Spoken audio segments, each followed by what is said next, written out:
کا اپنا نہیں ہوتا، وہ فاعل کے ساتھ ہوتا ہے فعل، کرنے والا وہ فاعل ہوتا ہے، بنانے والا وہ فاعل ہوتا ہے، اور بنانا اور کرنا یہ فعل ہوتا ہے۔ جس طرح انسان ہے نماز قائم کرنے والا، نماز قائم کرنا یہ اس کا فعل ہے، تو نماز قائم کرنے والے کو بغیر نماز قائم کرنا یہ نہیں پایا جاتا۔ کھانے والا فاعل ہے اور کھانا یہ فعل ہے، اور کھانے والے کے بغیر کھانے کا وجود نہیں ہوتا۔ اسی طرح جتنے بھی افعال ہیں وہ اپنے فاعل کے ساتھ قائم ہوتے ہیں۔ اس لیے اہل سنت والجماعت کا یہ عقیدہ ہے کہ اللہ تعالیٰ کی جو صفات ہیں اور اللہ کے جو افعال ہیں اللہ تعالیٰ کی ذات کے ساتھ قائم ہیں۔ اللہ کی ذات متصف ہے افعال کے ساتھ اور صفات کے ساتھ۔ اللہ کی صفات کے اندر کمال ہی کمال ہے، تو خلق صفت اللہ کی ہے اور خلق کے لیے خالق کا ہونا ضروری ہے، لہذا اللہ وحدہ لا شریک کا ہونا وہ تمام ضروری چیزوں سے بھی زیادہ ضروری ہے۔ تو کیونکہ کوئی بھی مخلوق وہ خالق کے بغیر ہو نہیں سکتی، جس طرح مفعول فاعل کے بغیر نہیں ہو سکتا، اسی طرح کوئی بھی مخلوق خالق کے بغیر اس کا وجود نہیں ہو سکتا۔ تو اللہ وحدہ لا شریک جو کہ خالق ہے اور وہ اپنے ارادے کے ساتھ جب چاہتا ہے کوئی بھی شے پیدا کر دیتا ہے جس طرح بھی چاہتا ہے، اور یہ صفت اس کی ازلی ابدی ہے، ازلی ابدی، یعنی نہ اس کی کوئی ابتدا ہے اور نہ کوئی اس کی انتہا ہوگی۔ اللہ وحدہ لا شریک صفت خلق سے متصف ہے اور اپنے ارادے اور مشیت کے ساتھ جیسے چاہے جب چاہے جس طرح چاہے وہ کر سکتا ہے۔ تو یہ ہے خلق، اور ایک خلق کا معنی یہ بھی ہوتا ہے کسی شے کو اندازے کے ساتھ بنا دینا، یعنی اندازہ لگا کر کوئی شے بنانا، جس کو بھی عربی میں خلق کے ساتھ تعبیر کر لیتے ہیں۔ اس معنی میں یہ اللہ تعالیٰ کی خاص صفت نہیں ہے، اندازے کے ساتھ کسی شے کو بنانا۔ اس میں اللہ وحدہ لا شریک نے انسان کو بھی یہ طاقت دی ہوئی ہے۔ انسان مادہ پیدا کرنے پر قادر نہیں ہے کہ کسی شے کا مادہ خود پیدا کر دے، خود کہہ کر مادہ موجود ہو جائے، اس پر انسان قادر نہیں ہے۔ اس معنی میں تو اللہ کے ساتھ خاص ہے، لیکن مادہ موجود ہی ہوتا ہے، مٹی موجود ہے، لوہا موجود ہے، لکڑی موجود ہوتی ہے، کیونکہ یہ مادے اللہ نے پیدا کیے ہیں۔ ان مادوں سے کسی شے کو تیار کر دینا، اس معنی میں کبھی کبھی یہ لفظ خلق استعمال ہو جاتا ہے، لیکن یہ صنعت کے معنی میں آتا ہے۔ اس معنی میں صنعت یعنی خالق کے معنی صانع، اس معنی میں بندے کی صفت بھی بڑھ سکتی۔ اس لیے حضرت عیسیٰ علیہ السلام وہ اپنی زندگی میں مٹی سے پرندے کی شکل بناتے تو اس میں پھونک مارتے تھے، اللہ کے اذن سے وہ جاندار پرندہ بن جاتا۔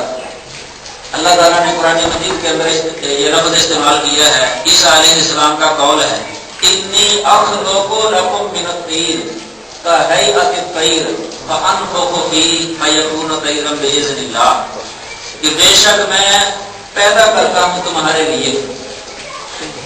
یہاں پیدا کرنے کا مطلب ہے صورت بناتا ہوں، شکل بناتا ہوں۔ کہیئۃ الطیر یعنی مٹی سے پرندے کی شکل کی طرح میں شکل بنا دیتا ہوں۔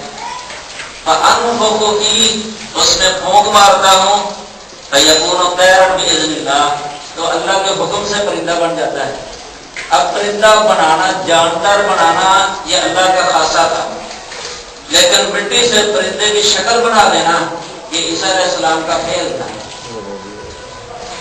اب کوئی بھی انسان مٹی سے پرندے کی شکل بنا سکتا ہے، پرندے کو دیکھ دیکھ کر۔ آج کل کتنے یہ بازاروں کے اندر کھلونے فروخت ہوتے ہیں، بنتے ہیں، تو یہ شکل ہے۔ اس پر جو خلق یا تخلیق کا لفظ بولا جاتا ہے نا، وہ پہلے معنی کے مطابق نہیں ہے۔ پہلے معنی کا مطلب تھا کہ عدم سے کسی شے کو وجود دے دینا، کن کہہ کر پیدا کر دینا کہ مادہ بھی موجود نہیں ہے اور اس کی شکل ماڈل وغیرہ کوئی موجود ہی نہیں، صرف کن ہی کہا موجود ہوگی، یہ اللہ کی خاص صفت ہے اس معنی میں۔ اور دوسرے معنی کے مطابق کہ کسی مادہ پہلے موجود ہو، اس مادے میں تغیر پیدا کر کے اس سے کوئی جاندار کی شکل بنا دینا۔ جاندار پہلے موجود ہوتے ہیں، ان کو دیکھ کر، پرندے پہلے موجود ہی تھے، عیسیٰ علیہ السلام ان پرندوں کو دیکھ کر ان کی شکل بنا دیتے اور اس میں جب پھونکتے تو اللہ کے حکم سے وہ پرندہ بن جاتا۔ اب مٹی کو گوشت بنا دینا، مٹی کے اندر وہ پر وغیرہ یہ سب جو چیزیں ہیں وہ سب، اور اس کی آنکھیں وغیرہ، منہ، زبان، یہ ساری یہ اللہ کا کام ہے۔ اللہ وحدہ لا شریک وہ کن کہتا ہے تو ہو جاتی ہے، اس معنی میں اللہ کا یہ خاصہ ہے۔ اور اس کے بعد ایک لفظ رب ہے جو کثرت سے استعمال ہوا ہے قرآن کے اندر، خالق ہونا اور رب ہونا۔ رب یہ دیکھو جو پہلے میں نے آتا پڑھی ہے، یا ایھا الناس اعبدوا ربکم الذی خلقکم، کہ اپنے اس رب کی عبادت کرو جس نے تمہیں پیدا کیا ہے، جو تمہارا خالق ہے۔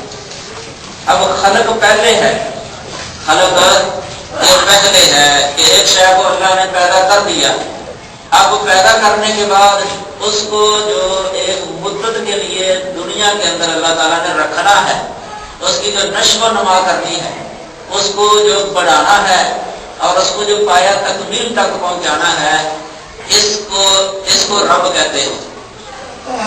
تو رب یہ لفظ تربیہ سے بنا ہے، تربیہ کا عربی لغت میں ہوتا ہے تبلیغ الشیء الی کمالہ شیئا فشیئا، یعنی کسی بھی شے کو اس کے پایا تکمیل تک پہنچا دینا، آخری مرحلے تک اس کو لے جانا، آہستہ آہستہ ٹھہر ٹھہر کر۔ انسان کی اصلیت کیا ہے کہ انا خلقناہ من نطفہ، کہ بے شک ہم نے انسان کو ایک پانی کے حقیر سے قطرے سے پیدا کیا، یہ اس کی اصلیت ہے۔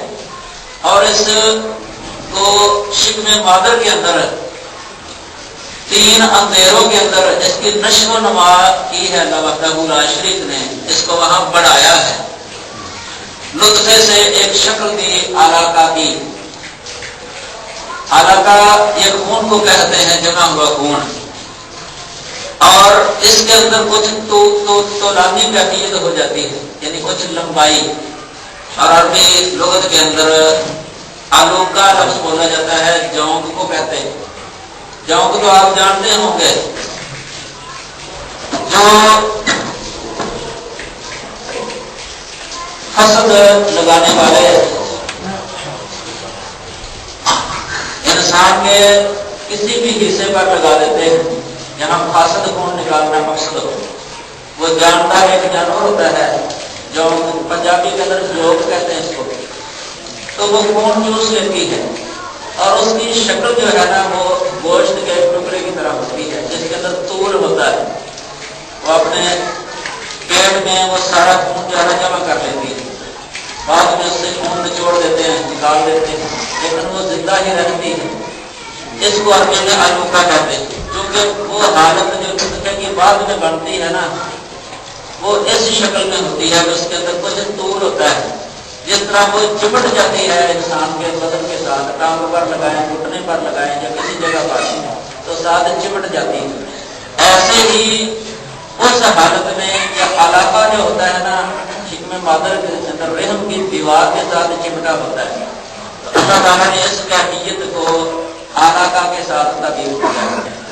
اور اس کے بعد ایک مرحلہ آتا ہے 40 دن کے بعد، پھر اس کو مضغہ کے ساتھ تعبیر کیا ہے قرآن مجید کے اندر۔ یہ ایک تو پہلا جمع ہوا خون، اس کے بعد یہ مضغہ جو گوشت کی بوٹی کی طرح جس کو چبایا جا سکے، اتنی بوٹی کو مضغہ کہتے ہیں، اس طرح کی کیفیت بن جاتی ہے۔ اس کے بعد اللہ تعالیٰ اس کے اندر جو ہے نا وہ ہڈیاں جو ہے نا وہ بناتا ہے اور ہڈیوں پر پھر گوشت چڑھا دیتا ہے، اور اس کے بعد اس کے ساتھ اس کے نقش و نگار جو ہے نا چہرے کے وہ نقطے نقطے بنتے ہیں، آنکھوں کے نقطے، کانوں کے نقطے، ناک کے نقطے، منہ وغیرہ، یہ سارے جہاں جہاں اعضاء ہونے ہوتے ہیں، انگلیوں کے نقطے، پھر اس کے بعد ان میں نشو و نما ہو کر وہ پورے اعضاء ایک شکل و صورت اس کی بن جاتی ہے، جس کو جنین کہا جاتا ہے۔ جنین اللہ نے قرآن میں یہ لفظ کئی دفعہ استعمال کیا ہے۔ تو یہ رب ہے جو یہ کام کرتا ہے، رب، اور ہے بھی اندھیرے کے اندر، یہ کام اندھیروں میں ہوتا ہے۔ قرآن میں فرمایا فی ظلمات ثلاث، یعنی 3 اندھیروں میں اللہ تعالیٰ نے یہ سارا کام جو ہے نا کیا ہے، اللہ کے اذن اور اس کی نگرانی میں ہے۔ اور اللہ نے ایک جگہ پر فرمایا هو الذی یصورکم فی الارحام کیف یشاء، کہ اللہ وہی ہے جو تمہارے رحموں کے اندر، ماؤں کے پیٹوں کے اندر، رحموں کے اندر تمہاری شکلیں صورتیں بنا دیتا ہے، کیف یشاء، جیسے وہ چاہتا ہے، اپنی مشیت کے ساتھ۔ کسی کی بھی صورت اختیاری نہیں ہے، جس طرح چاہا صورت بن گئی اس کی، ایسے نہیں ہے، یہ اللہ کا اختیار ہے، اللہ کی مشیت کے مطابق۔ لا الہ الا ہو، دیکھو اس کو دلیل بنایا ہے اپنے الہ ہونے کی، کہ اس کے علاوہ کوئی الہ نہیں ہے جو یہ کر سکے، کہ شکل بنا سکے، یہ اللہ تعالیٰ کا کام ہے۔ لا الہ الا هو العزیز الحکیم، یہ حکیم اور عزیز کا لفظ اللہ تعالیٰ نے استعمال کیا ہے۔ عزیز اللہ کا یہ نام ہے، نام مبارک العزیز، جس کا معنی یہ ہوتا ہے کہ ہر شے پر غالب، یعنی جو چاہے سو کر سکے اور اس کو کوئی روک نہ سکے، نہ کوئی رکاوٹ کھڑی کر سکے اس کے کام کے آگے، مغلوب نہ ہو سکے کسی کام کے کرنے میں، عاجز نہ آ سکے کسی کام کے کرنے میں، ہر وقت اس کے اندر یہ صفت موجود ہے۔ تو یہ کام کوئی بھی نہیں کر سکتا اللہ تعالیٰ کے علاوہ۔ کہ 3 اندھیروں کے اندر یہ کام کرتے، پیٹ کا اندھیرا، رحم کا اندھیرا، رحم کے نیچے جو دلی ہوتی ہے اس کا اندھیرا، انسان کام کرتے ہیں روشنی کے اندر، کاتب لکھتا ہے روشنی کے اندر، مطالعہ کرنے والا مطالعہ کرتا ہے روشنی میں، اندھیرا ہو جائے تو سارے کام ٹھپ ہو جاتے ہیں۔ اللہ تعالیٰ اندھیرے کے اندر یہ پیدا کرتا ہے۔ تو العزیز کا معنی جو چاہے سو کر سکے، الحکیم بہت کمال حکمت والا، یہ سب کی شکلیں ایک دوسرے سے جو مختلف بنائی ہیں اللہ تعالیٰ نے، یہ اس کی حکمت تامہ ہے، کامل حکمت۔ اگر سب کی شکلیں ایک ہی جیسی بنا دیتا ہے اللہ تعالیٰ تو اس میں بڑی خرابیاں لازم آ جانی تھی، دنیا کا نظام چلنا نہیں تھا، کوئی جرم کر کے بھاگ جاتا، پکڑا ہی نہ جاتا، پہچانا ہی نہ جاتا، اچھے اور برے کے درمیان امتیاز نہیں ہو سکتا، اور آپس کی جو محبتیں ہیں یہ ختم ہو جانی تھی۔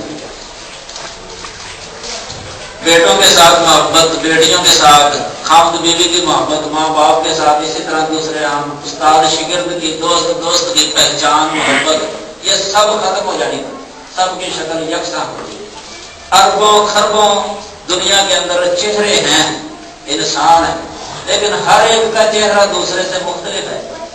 یہ کمال حکمت ہے اللہ وحدہ لا